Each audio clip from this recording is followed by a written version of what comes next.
Hello mga kadilbok. Ayan. So ngayon ay araw ng Wednesday, October 23. So 'di ba may bagyo tayong Christine. So dito kasi sa Cordilleras, dito sa Benguet. So nandito po tayo sa Baguio City at nandito tayo sa may Supreme Court at nandito ang Pag-asa Building. Ayan o, ipakita ko sa inyo.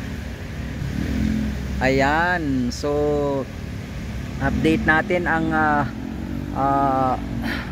weather sa ngayon at umaambon, maulan kagabi, hanggang ngayon ay patuloy itong ambon. So tayo ay nag-uulat, no?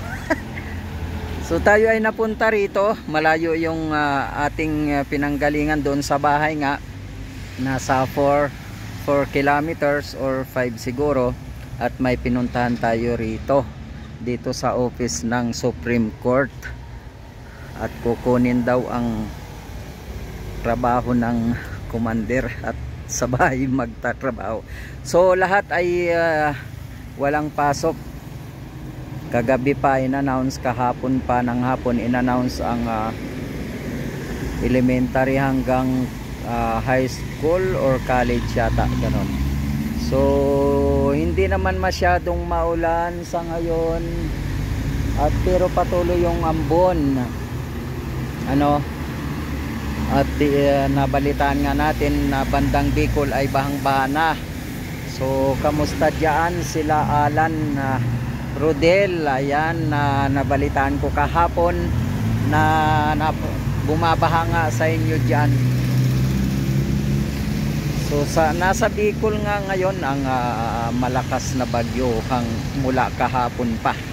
So dito naman sa Baguio City ay hindi masyadong malakas ang ulan, pero patuloy na umaambon, tuloy-tuloy.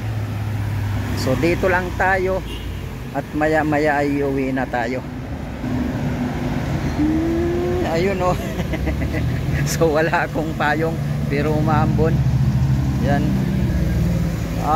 Malakas ang fog. May fog, ayan. Mga kahoy. So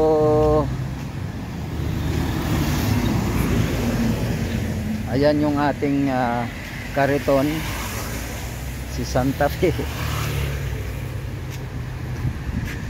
At habang inaantay natin at maya maya tayo ay uuwi na. Yan ang office ng extension ng Justice Hall.